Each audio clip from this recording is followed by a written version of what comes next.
जय हिंद दोस्तों, आप सभी को 15 अगस्त स्वतंत्रता दिवस की हार्दिक शुभकामनाएं। और आज हम लोग सिर्फ आजादी का जश्न नहीं मनाएंगे बल्कि आजादी से संबंधित कुछ फैक्ट, कुछ स्टोरी को भी समझेंगे। उसी में से आपके दिमाग में एक चीज आता होगा कि हम लोग प्रत्येक साल 15 अगस्त को ही आजादी दिवस मनाते हैं, आजादी का उत्सव मनाते हैं। 15 अगस्त ही क्यों? ये दिमाग में आपका आता जरूर होगा कि 15 अगस्त ही क्यों, 14 या 16 अगस्त को क्यों नहीं। हालांकि बहुत लोग इस चीज को जानते होंगे, इस कनेक्शन को जानते होंगे कि 15 अगस्त को क्यों। हम लोग इसी चीज को समझेंगे कि 15 अगस्त को ही क्यों हम लोग स्वतंत्रता दिवस मनाते हैं और क्यों 15 अगस्त 1947 को ही भारत को आजादी मिली थी। आपका देखिए, ये सारा चीज जो है, ये सारा चीज आपका इटली की घोषणा से जुड़ा हुआ है। आपको पता है कि 1945 में आपका क्या होता है कि यूके में, यूनाइटेड किंगडम में आपका चुनाव होता है और वहां सरकार बदलती है। और सरकार किसकी आती है? लेबर पार्टी की सरकार आती है। लेबर पार्टी की सरकार कहने का मतलब एक क्लीमेंट इटली, इटली, ये जो आपका इटली है, ये चोट्टा, ये सरकार बनता है। हालांकि ये चोट्टा नहीं कहेंगे इसको, इससे भी ज्यादा चोट्टा था कौन? Winston Churchill. ये तो हालांकि फिर भी ये थोड़ा कम चोट्टा था जो क्लीमेंट एटली था। अब विस्टन चर्चिल जो था थोड़ा सा ज्यादा छोटा किस्म का आदमी था। एक क्लीमेंट एटली क्या करता है? घोषणा करता है। कब घोषणा करता है? 20 फरवरी 1947 को घोषणा क्या करता है कि भारत को सत्ता हस्तांतरण कर दी जाए। कब तक? तो जून 1948 तक। जो अभी तक ब्रिटेन ब्रिटेन जो अब आपका ब्रिटेन का उपनिवेश हम लोग बने हुए थे, वो क्या बोला कि सत्ता हस्तांतरण कर दी जाए। कब तक? जून 1948 तक भारत को सत्ता सौंप दी जाए। एक क्लीमेंट एटली की घोषणा 20 फरवरी 1947 को की जाती है। लेकिन सबसे बड़ा चैलेंज क्या आता है कि उस समय जब यह घोषणा किया गया था 1947 में, उस समय भारत की परिस्थिति बहुत ज्यादा दयनीय थी। कहने का मतलब कि इतने सारे समुदाय, इतने सारे जाति, इतने सारे धर्म,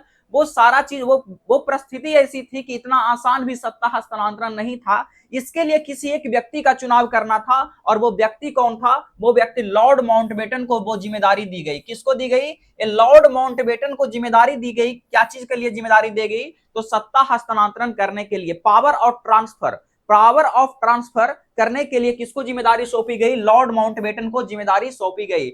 लॉर्ड माउंटबेटन अपने हिसाब से चीजों को समझा, ये किया और 3 जून 1947 को माउंटबेटन घोषणा लाया, जिसमें कि माउंटबेटन घोषणा यानी माउंटबेटन योजना लाया। उस माउंटबेटन योजना में वो बात किया कि भारत और पाकिस्तान स्टेट दो स्टेट की बात किया, मतलब पार्टीशन की बात किया। अभी तक क्या था कि सत्ता को ट्रांसफर करने की बात, पावर और ट्रांसफर। लेकिन वो इस चीज को समझा कि पावर और ट्रांसफर के साथ साथ पार्टीशन भी की जाएगी। इस माउंटबेटन योजना में ये चीज था। अब ये माउंटबेटन योजना में ये चीज था, जो अंतिम वायसराय बनकर के माउंटबेटन आया। ये प्रस्ताव किसको भेजा? तो ब्रिटेन पार्लियामेंट में भेजा। कहां भेजा? ब्रिटेन पार्लियामेंट में भेजा।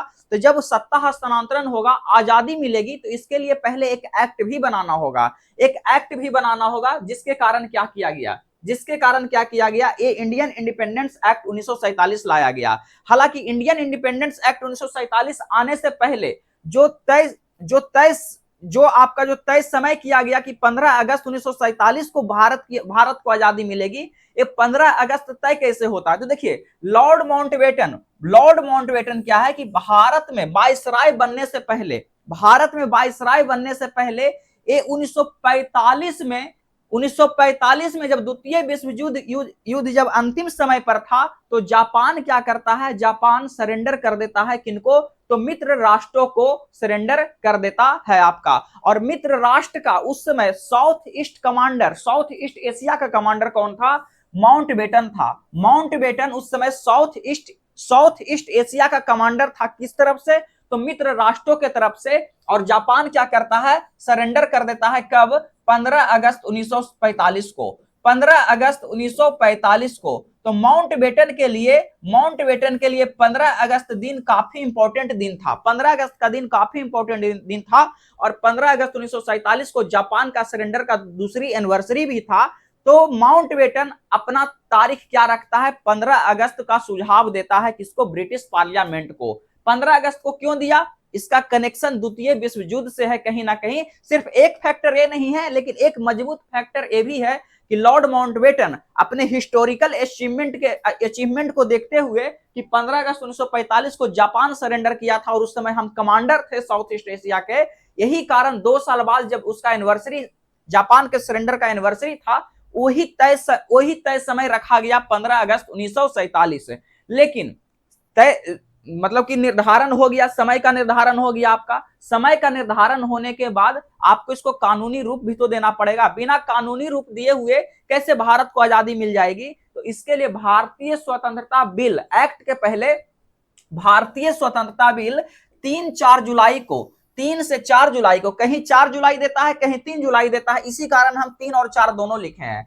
3-4 जुलाई को इंडियन इंडिपेंडेंस बिल लाया गया। कहां? तो आपका हाउस ऑफ कॉमन्स में लाया गया। वहां भी 2 सदन है, ब्रिटेन में भी आपका, तो हाउस ऑफ कॉमन्स में लाया गया, जहां क्या उसको सर्वसम्मति से वहां क्या उसको प्रस्ताव को एक तरीके से पास कर दिया गया। और इस चीज को देखते हुए उस बिल में क्या था? उस बिल में आपका था क्या कि एक तो आपका पावर ऑफ ट्रांसफर था, सत्ता का हस्तांतरण भी था, और साथ में इंडिया और पाकिस्तान का पार्टीशन की बात भी था।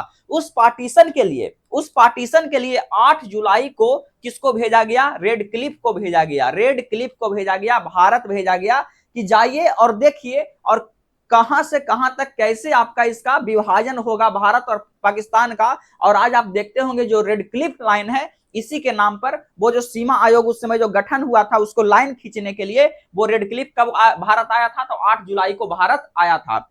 इस बिल पर पूरी तरीके से बिल एक्ट में कब बदल जाता है? तो ये बिल जो एक्ट में बदलता है 18 जुलाई को, जब शाही मुहर उस पर लग जाता है। और दोनों सदन से पास कब होता है? 15-16 जुलाई को। मतलब ये टाइमलाइन याद रखिएगा कि 4 जुलाई को हाउस ऑफ कॉमन्स में प्रस्ताव रखा जाता है, 15-16 जुलाई तक दोनों सदन से पास हो जाता है, और 18 जुलाई को इंडियन इंडिपेंडेंस जो बिल था वो इंडियन इंडिपेंडेंस एक्ट 1947 बन जाता है। इंडियन इंडिपेंडेंस एक्ट 1947 बन जाता है और इस पर शाही मुहर भी लग जाता है। आपका शाही मुहर भी लग जाता है। अब सारा रास्ता साफ हो चुका था आपका 15 अगस्त 1947 को आजादी मिलने की। अब लेकिन कहानी ये शुरू होती है कि जब आजादी का जब समय निर्धारण था 15 अगस्त 1947, 15 अगस्त 1947 जब आजादी का समय निर्धारण था, तो फिर एक चोट्टा जो पाकिस्तान है 14 अगस्त को अपनी आजादी क्यों मनाता है?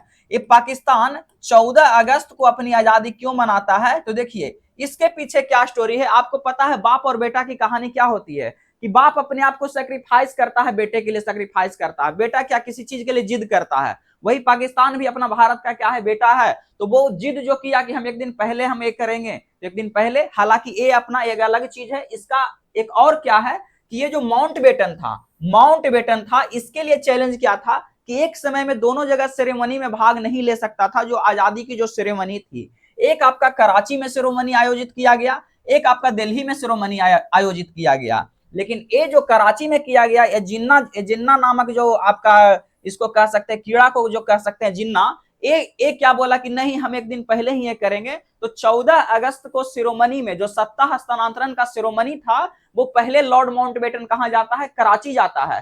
कराची में 14 अगस्त 1947 को सिरोमनी में भाग लेता है, और तब से ये जो पाकिस्तान और जिन्ना जो है 14 अगस्त को ही अपनी आजादी का सिरोमनी मनाता है। हालांकि फिर 15 अगस्त को, और 15 अगस्त को कहां ये सत्ता हस्तांतरण को जो सिरोमनी आयोजित होता है, कहां?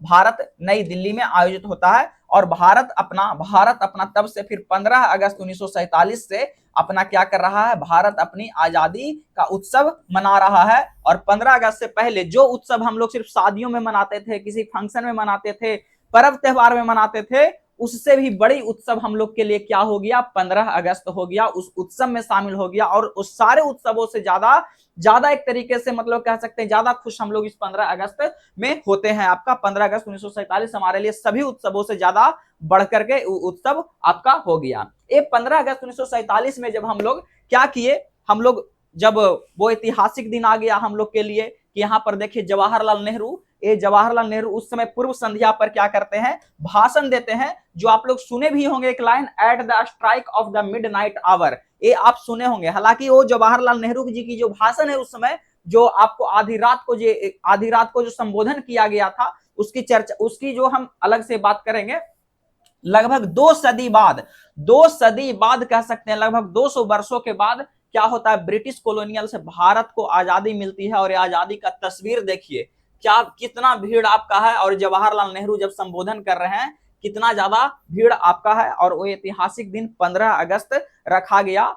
15 अगस्त का एक मतलब काफी महत्वपूर्ण हम लोग के लिए कह सकते हैं, सबसे ज्यादा महत्वपूर्ण कह सकते हैं। और यही कारण हम लोग क्या कहते हैं 15 अगस्त 1947 को ही आजादी मनाते हैं। इस पूरे टाइमलाइन को अगर समझिएगा अच्छे से एक बार, तो इस पूरा टाइमलाइन शुरू कहां से होता है, तो जब यूके में, जब यूनाइटेड किंगडम में जब सत्ता क्या होती है आपका कंजर्वेटिव पार्टी से लेबर पार्टी के पास आती है, एटली के पास आती है। एटली वहां का पीएम बनता है। कौन? एटली, क्लीमेंट एटली बनता है 20 फरवरी 1947 को। बनता 1945 में है, लेकिन 1947 में क्या करता है, एक घोषणा करता है सत्ता हस्तांतरण के लिए, और बोला जाता है कि जून 1948 तक क्या कर दी जाएगी, सत्ता हस्तांतरित कर दी जाएगी। लेकिन जैसे ही वहां माउंटबेटन यहाँ आता है, तो यहाँ की परिस्थितियों को भांपता है, और वो लंबा नहीं खींचने के बजाय इसको और शॉर्ट करता है, और वो फिर 3 जून 1947 को वो माउंटबेटन योजना में वो सारा कुछ करता है, पावर और पार्टीशन की बात, पावर ऑफ ट्रांसफर की बात और पार्टीशन की बात।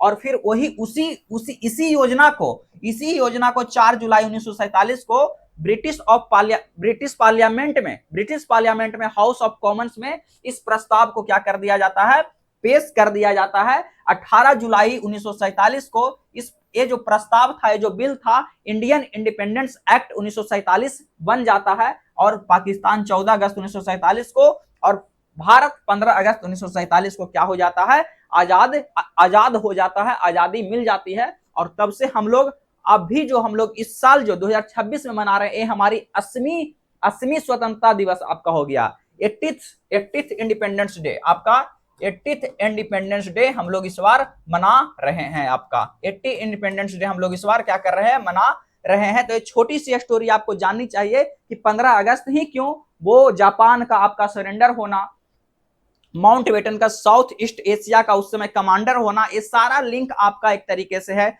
जून 1948 से आपका 1947 से हो जाना, ये उस समय की परिस्थितियों को सब कुछ भापते हुए माउंटबेटन इस चीज को आपका किया था। हालांकि इससे ये नहीं होता है, हमारा मेन भूमिका जो है, हमारे जो स्वतंत्रता वीर रहे हैं, जो स्वतंत्रता संघर्ष लंबे समय से चलते रहा, उसका सबसे महत्वपूर्ण भूमिका है। लेकिन एक छोटा सा फैक्टर था कि 15 अगस्त ही क्यों, 14 या 16 अगस्त क्यों नहीं, 1948 आपका क्यों नहीं। बाकी जो हमारे टीआरई 4.0 के अभ्यर्थी हैं और स्टेट का जो आपका दिया गया है, स्टेट में आपको ज्यादा समय एग्जाम के लिए नहीं मिलेगा। तो ज्यादा समय एग्जाम के लिए नहीं मिलेगा तो आपको पूरा सिलेबस पढ़ने का समय आपके पास नहीं है। तो आप क्या करिए, रिपीटेड और एक्सपेक्टेड एमसीक्यू अभ्यास करने का समय है। 30 दिन में कभी भी पूरा सिलेबस नहीं पढ़ा जा सकता है। और स्टेट में तो आपको सिर्फ क्वालिफाई करना है। क्या करना है? सिर्फ क्वालिफाई करना है। और क्वालिफाइंग मार्क्स जनरल के लिए 50% होता है। अगर रिपीटेड और एक्सपेक्टेड एमसीक्यू का ए सीरीज अगर आप कर लेते हैं, 3000 एक्सपेक्टेड एमसीक्यू, जो कि हम सिर्फ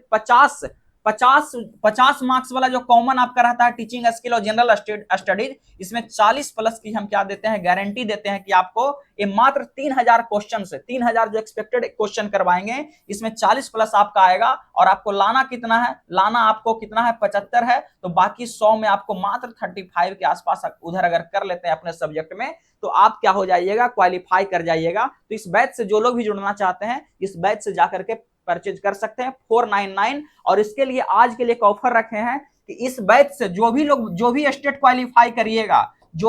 क्वालिफाई करिएगा, उनको ए वाला बैच में 50% डिस्काउंट मिलेगा। ए वाला बैच में 50% टीआरई 4 का जो बैच है 999 प्रीलिम्स बूस्टर का, उसमें आपका डिस्काउंट मिलेगा। बाकी जो टीआरई 4.0 के अभ्यर्थी हैं, ये बैच आपका जल्द स्टार्ट होने वाला है। अब इसका रीस्टार्ट होने जा रहा है। इस बैच से अभी जो लोग नहीं जुड़े हैं, बूस्टर बैच से आप लोग जुड़ जाइए, ठीक है। आप लोग को फिर से पुनः आप लोग को हार्दिक शुभकामनाएं। भारतीय जो आपका स्वतंत्रता दिवस आज मनाया जा रहा है, आजादी मनाई जा रही है, सभी लोग को हार्दिक शुभकामनाएं हैं, ठीक है। मिलते हैं हम लोग नेक्स्ट वीडियो में। Thank you so much.